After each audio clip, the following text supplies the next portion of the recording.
Deep inside of the Chalice dungeons, where the echoes of forbidden rituals linger, a tale unfolds, a tale of cosmic horrors and the tragic union between mortals and eldritch beings.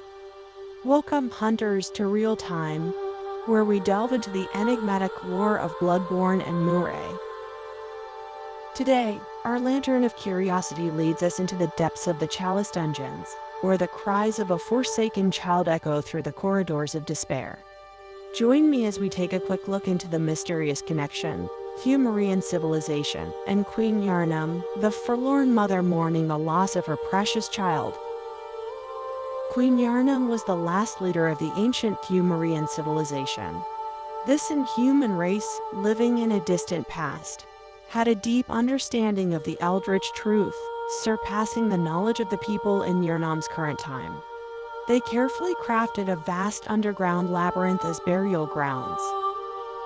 In this labyrinth, they found the inactive forms of the Great Ones, cosmic beings they revered and served. Despite their grasp of the eldritch truth, the Pthumerians were still vulnerable to its dangerous consequences. When Yharnam was selected to carry Eden's child, the Crimson Moon appeared, the beastly epidemic spread wildly, and the Pthumerian civilization crumbled. In the midst of this chaos, Yharnam perished before giving birth to her child, Murgo. The remaining members of her society buried her remains in the labyrinth's deepest depths. However, akin to numerous other entombed Pthumerians, her body would later reanimate, assuming the role of its own protector. Nonetheless, the awareness of both Murgo and Yharnam endured. Murgo transcended into the nightmare, while Yharnam remained ensnared in the realm of wakefulness.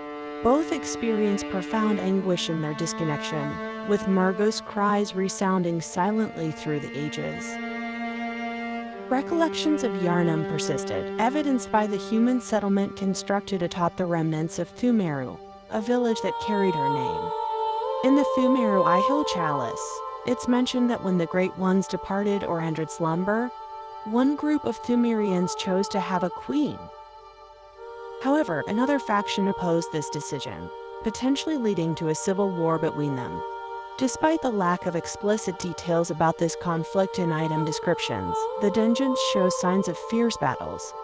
Armored bodies are scattered in some rooms, and piles of bones with swords stuck in them hint at the aftermath of intense fighting.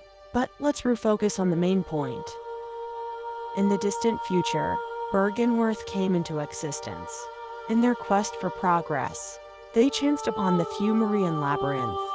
Buried within its depths, they discovered the remains of Yharnam.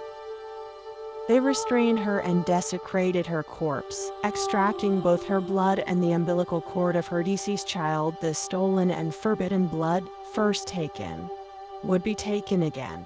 This blood contributed to the creation of the corrupted family line of Cainhurst when given to Queen Annalise.